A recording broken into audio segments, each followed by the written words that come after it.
I'm Fran, the Catholic Minimalist, pursuing deep faith and simple living.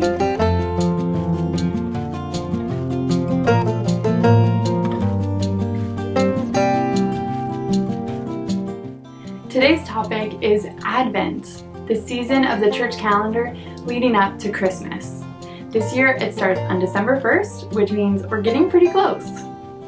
Advent is the time where we really prepare our hearts and minds for the coming of Christ at Christmas, where we both remember His coming in the Nativity and we eagerly anticipate His second coming when He returns in glory.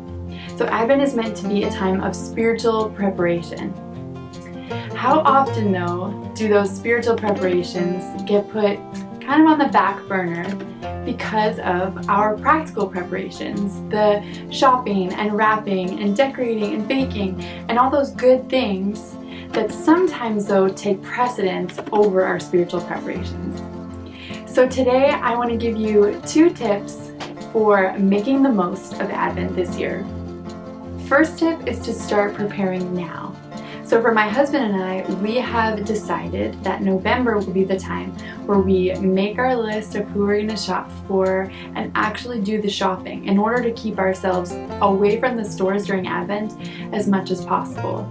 Now, this may not be in the plan for you, not be in the budget for you for November, but maybe you can start making a list of who are those people in your life, what are the things you might look for them, to save the mental stress and energy spent on those things typically during the Advent season. It may be as simple as pulling your Advent wreath from your attic and ordering some candles and getting that set up so you're ready to start Advent when it comes in December. Tip number 2 is to set your priorities. So again, for my husband and I, last year we sat down and talked through what are our priorities for the Advent and Christmas seasons. And we came up with 3 things. So for us, number 1, Jesus is the reason. We want to keep that top of mind in everything we do in the Advent season. This is all about Him. Secondly, for us, family matters. So we want to be focusing on starting traditions with our 2 young daughters, spending lots of time together, as well as with our extended family. And number 3 for us, we set the pace.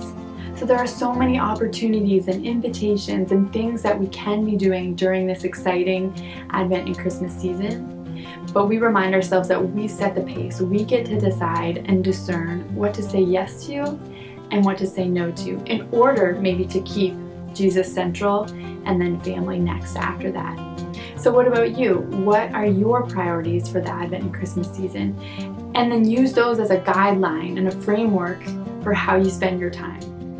At Advent, we look back to the Nativity of Christ. We look forward to His second coming.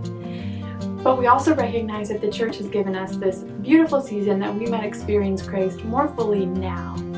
And so it might seem strange to make preparations for a liturgical season of preparation, but I just believe that as we do so, we will experience Christ more fully in the Advent season through Scripture and adoration and prayer, through time with family, through serving the poor, all as we prepare to receive Christ at Christmas. And so I hope this was an encouragement to you. I hope it's got the wheels turning about how you might prepare now for the Advent season. I hope you'll subscribe so we can stay in touch, and that you'll comment below to let me know what plans you have to make the most of Advent this year. See you soon.